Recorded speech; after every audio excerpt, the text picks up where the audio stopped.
Hello,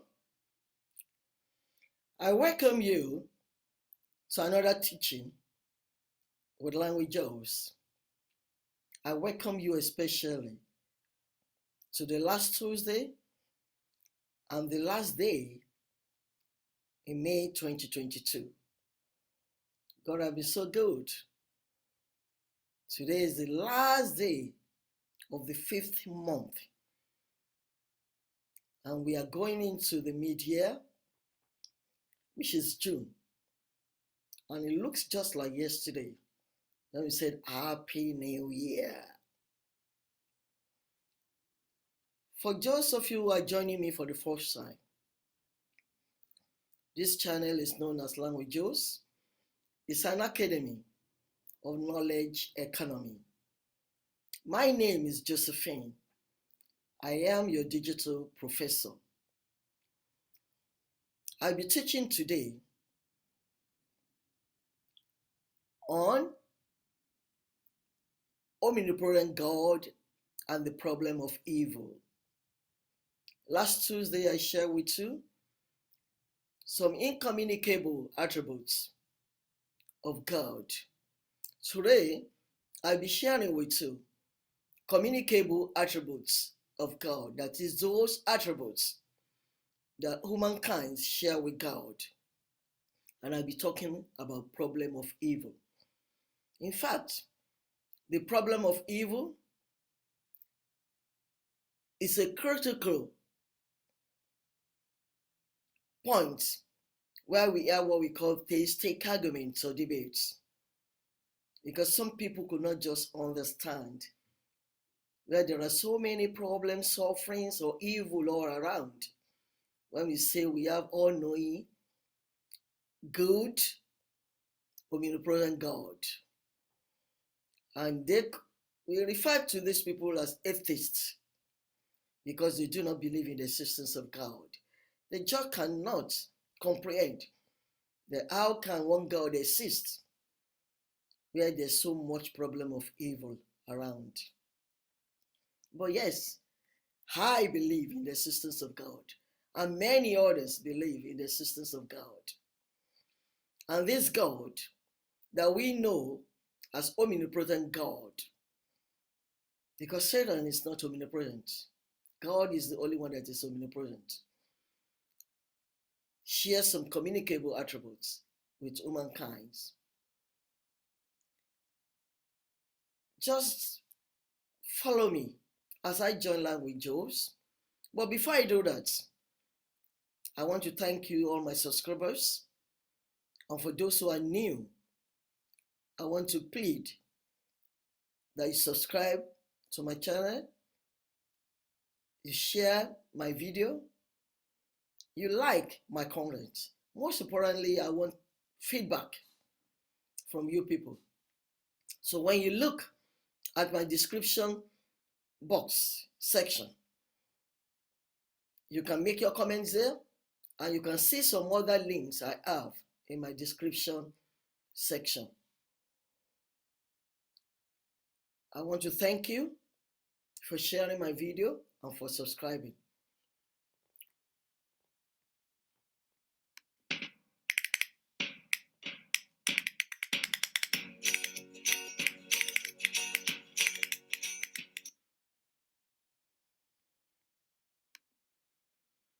Like I said, today I'm teaching on the communicable attributes of God, omnipotent God, and the problem of evil. You know, as a teacher, I love to have bullet points for people to understand what I'm teaching. It's not because I cannot teach offhand, I'll be rolling it off. My research was based on this. My studies are all based on what I'm teaching. I hold a Ph.D. in philosophy of religion and theology. And that will show you whatever I teach on this channel are well known by me and to me.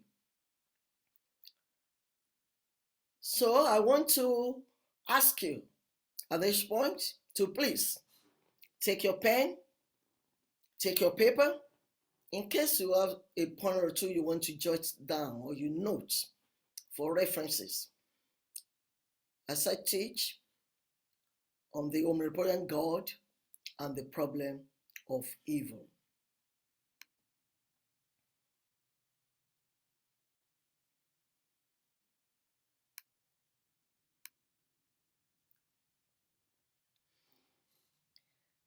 Let's start. Let me go back. My name is Josephine once again, and I'm your digital professor. Last Tuesday, I started on the concept of God, where I explained that there are so many concepts or forms of God that people uphold. Either God with capital G, or God with small g, or a combination of these gods when you believe in plurality of gods. Either the capital GG combination, or either in capital G and small g as in God, or as in God's small g. But the God with capital G is an omnipotent God.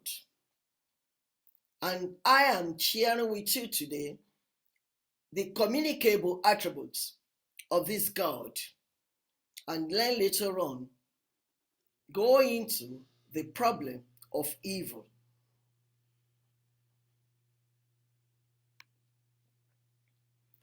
The communicable attributes of God are those attributes that God shares with humankind, with others.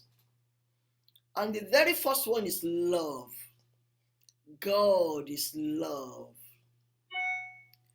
And human beings, or what we say humankind, we also have the faculty, the organ to love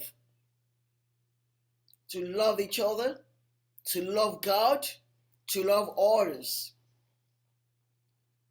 The second one is knowledge. God has knowledge. And I always say that if you think you lack knowledge, all you need to do is ask God, who will give you this knowledge. Humankind too, they share this attribute of knowledge with God. Either intuitive knowledge that is inbuilt in you, or you learn it, you study it, or you train to be knowledgeable. God is merciful. And that is it's only those who hold on to God, who believe in this God, that could show mercy. So mercy is a communicable attribute of God to humankind. Humankind too, we have the ability to be merciful, to show mercy. Another one is justice. God is just. In all his way, God is just. And human too, we have this faculty or the ability to be just if you want to. Some people might bury justice. Some people might deliberately, intentionally not want to exhibit justice or show justice or even believe or do it. But humankind, we have the attributes to be just like God. For anybody who study and have come across a book written by Wayne Grudem. Wayne Grudem divided God's communicable attributes into 5 major categories. The very first category is attributes describing God's being. And I'm talking here about spirituality and invisibility. Because God is a spirit, And we say those who worship him in spirit. That means the spirituality of God. Humankind too, we are spiritual. Invisibility. We can describe God as being invisible. This invisibility of God, human, is a communicable attribute that humankind can also possess. The second major category of communicable attributes that God shares with humankind is mental attributes. And that's when we talk about knowledge, omniscience, wisdom, truthfulness, and faithfulness. God is always faithful. So humankind, we might decide to be faithful, we might decide to be truthful, if you so desire. The third is moral attributes. Moral attributes. That is goodness, love, mercy. And when we talk about mercy, we can talk about grace, we talk about patience. Another attribute, holiness. God is holy. And humankind too, we can intentionally make that decision to be holy, because this is an attribute that of God that is communicable to humankind. Peace, or when we talk an order of peace. Humankind, we might decide to be peaceful, we might decide to be violent, we might decide to not be peaceful, whatever. But this peaceful, to be in peace, is a communicable attribute of God to humankind. Righteousness, like I said initially, justice. Jealousy, God says he's a jealous God. And that's why God does not share his glory with anyone. God detests when we worship those idols that we at times refer to as little gods with G, small g. Wrath. May we never have the wrath of God fall upon us. Yeah, wrath is another communicable attribute of God to humankind. The fourth is attributes of purpose. That is the will, the freedom, the omnipotence, the power of sovereignty. You see, we in philosophy of religion, we have something we call determinism and free will. A choice to decide for yourself. God has given us this free will to make a choice or whatever we want by ourselves. He didn't say because he is our creator, then he's asking us to follow him or believe in him. He has given us the free will to make a choice or whatever we want to have. And we have the last one, what we call summary attributes. And that is perfection, blessedness, beauty, and glory. Now let's look at this omnipotent God and the problem of evil. In analytic philosophy of religion, we speak about notion of omnipotencies. We teach on the paradox of omnipotency, the paradox of stone.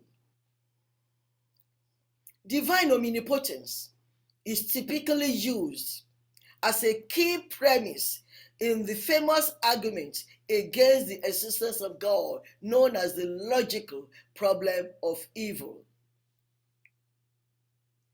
The argument can be formulated as follows. 1. An omnipotent being will be able to bring about any possible world. That is where we know God is omnipotent.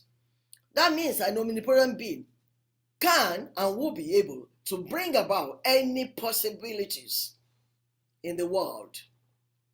2, given the opportunity to bring about some world, a morally perfect being will only bring about the best world available to it. Are you really following me with this logical problem of evil, which people use against the existence of God? The third, the actual world is not the best possible world. Therefore, a being who is both omnipotent and morally perfect did not bring about the actual world. Are you following this logical problem of evil?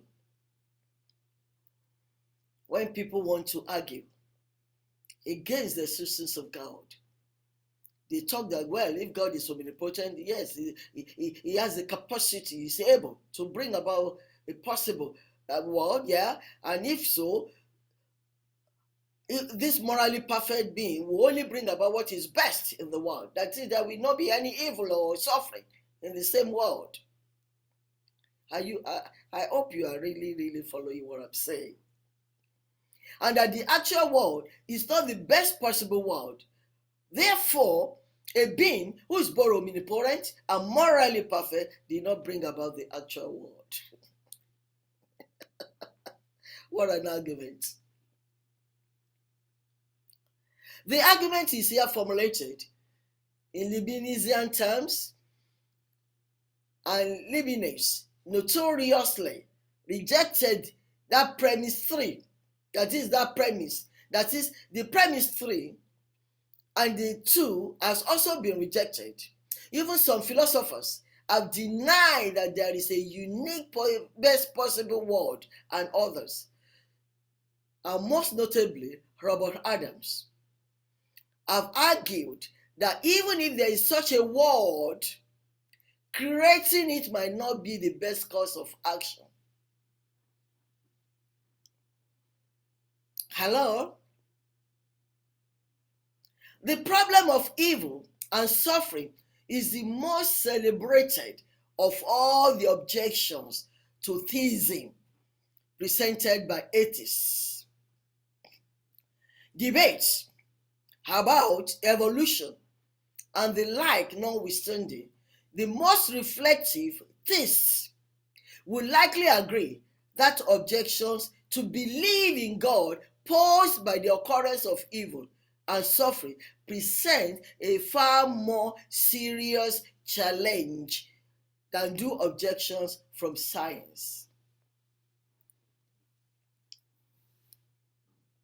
And that's why when we come to it later on, when I come to teach on philosophy of religion and philosophy of science, we will say, is there a concord? Is there a conflict in science and religion? We come to that, just not now. I'm taking this teaching a step at once. And we need to understand the basic foundation before we go to the core. Which means, I think we understand when I use the word atheists and I use the word theists. Theists or theism are those who believe in the existence of God. Atheists or atheism are those who do not believe in the existence of God or say God is dead.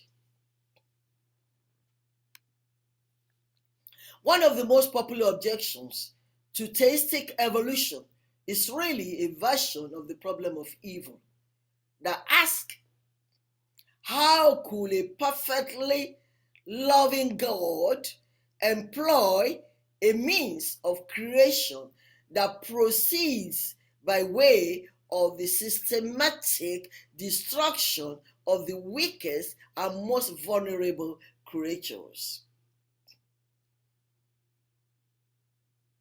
Take note of that question,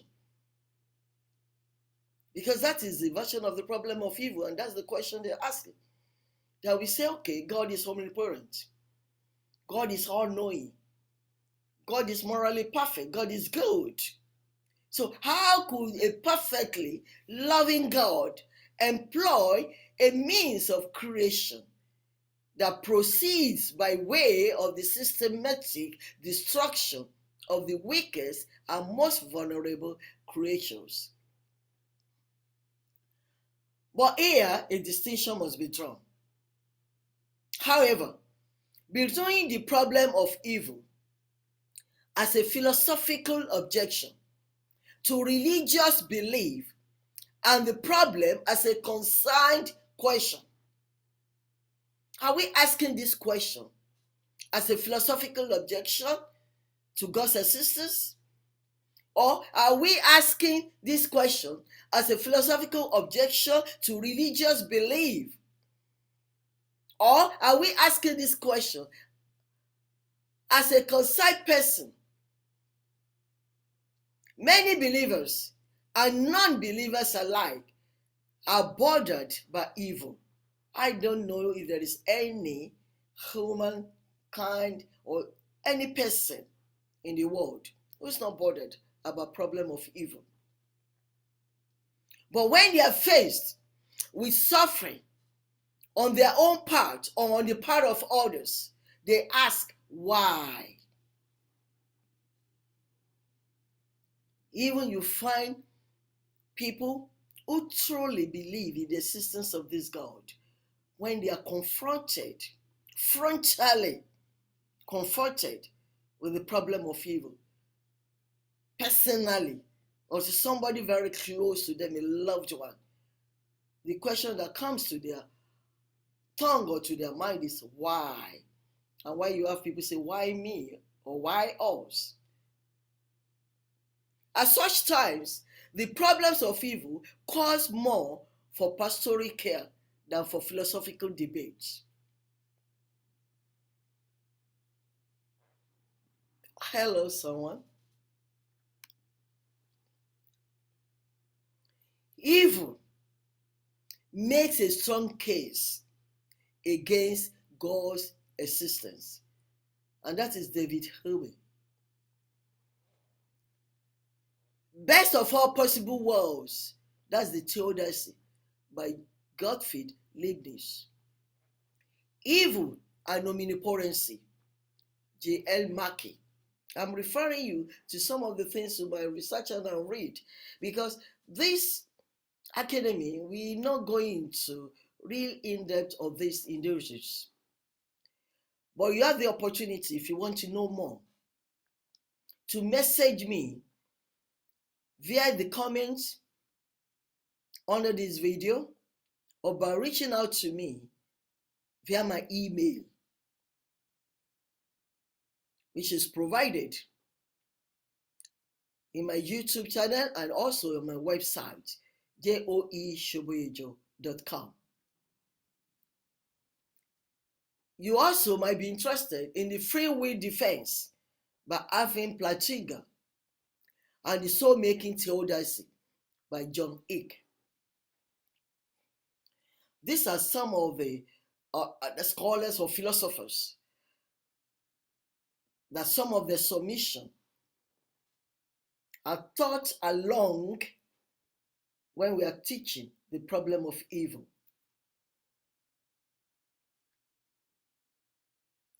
Now let's go to types of evil. There are basically two major types of evil. Basically two major types. And that is what we call moral and natural evil. Moral and natural evil. You see, moral evil is that one which is due to the actions of free, morally responsible beings. That human beings that are morally responsible, when they go out to perfect or perpetrate this kind of evils, we call them moral evils, like murders, when they kill someone intentionally, or premeditated killing, or intentional killing, or even either by mistake. Rapes, pedophiles, and the hunger caused by social injustice are examples of moral evil. We find in a situation where leaders who are morally responsible for their citizens, and because of acts of corruption, use money meant for many people to have good infrastructures, to provide food, to provide education, to provide good health, to provide roads, to provide things to other citizens. Corruptly enrich themselves and family with this money. That is moral evil. Then the natural evil is that evil that is not, or at least not appear to be due to the actions of morally responsible beings. And such as the pain and suffering caused by natural disasters, tsunami, hurricanes, and many diseases. We are in the era of the pandemic coronavirus. There have been many facts, there have been many myths about the source of the coronavirus, COVID-19. Is it due to morally responsible human beings? Is it something they have done in the laboratory that injected this coronavirus, what we call COVID-19? Or is it not natural, something that just metamorphosed somehow? There are many diseases that are caused by natural evil, and there are diseases that are caused by moral evil. The problem of evil thus extends to pain and suffering of any kind, including that resulting from natural causes. But a distinction must also be made between two types of arguments from evil. Some philosophers believe that the existence of evil constitutes a proof that God truly exists. That because we have this existence of evil, yes, it proves the existence of God. On their view, the occurrence of evil and the existence of God are good, are logically incompatible, because they are saying the existence of God does not, let me rephrase it to understand. There are two kind of arguments of this from evil, from when we talk about arguments of evil. Why some people believe that the existence of evil constitutes a proof that God truly exists. Some believe that the existence of evil constitutes that God does not exist. Because in their view, occurrence of evil and existence of God are logically incompatible. It is a contradiction of claim, both that a perfectly good, all-knowing God, powerful being, exists, and that evil exists alongside such a good God. And that is what is called the logical form of the problem of evil. Other atheistic philosophical make a more modest claim. They are willing to admit that God's existence is logically compatible with the occurrence of evil, but they concede that it is possible that a perfectly good, all-knowing, or powerful being might have reasons for allowing evil.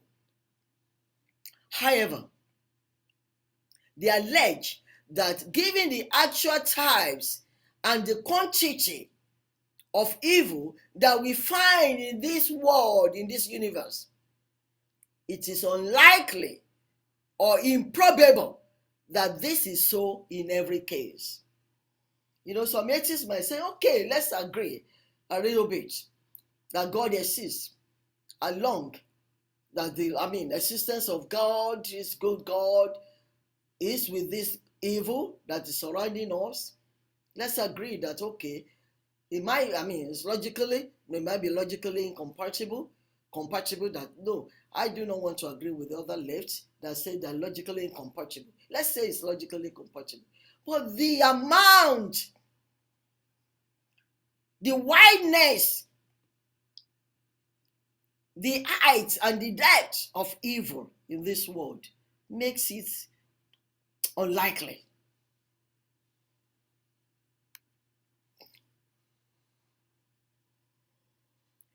There are other forms in the problem of evil. This is just a tip of the iceberg. It's an overview. What I teach here is an overview for those who are actually interested, or not even people, just to have a view, to have a knowledge of what we are talking about. But someone who wants an in-depth knowledge, who wants to know more, you can contact me for one-to-one master training. Like I said earlier on, you can reach me.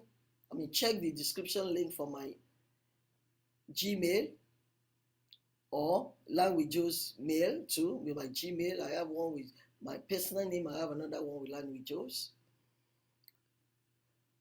Or make your comments under here, and I will. I need your feedback. And don't forget to subscribe to this channel, please. The other types of approaches, key approaches in dealing a problem of evil includes logical form of the problem, evidential form of the problem. We have what we call horrendous evils, and the problem of hell, which we call the divine heediness. The problem of divine heediness can be construed either as an argument for God's non-existence or as a problem of existential concern for theists. The problem of divine heediness is a practical problem, for it is often the impetus, or at least a contributing factor to an individual's crisis of faith.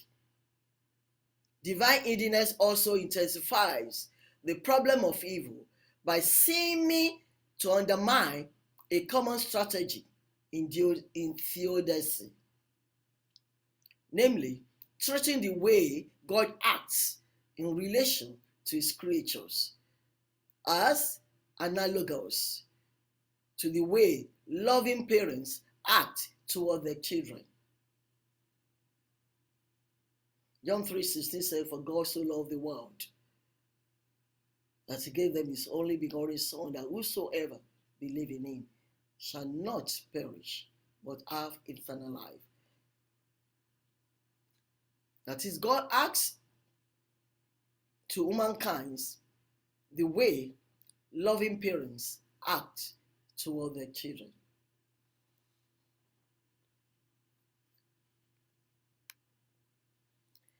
I'll be stopping here today. And like I said, please share my video, subscribe, and like. And I want your feedback through your comments.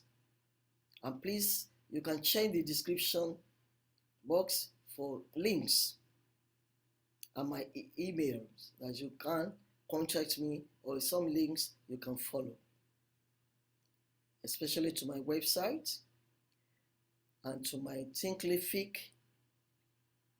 where I have some courses there on sale. Thank you. God bless.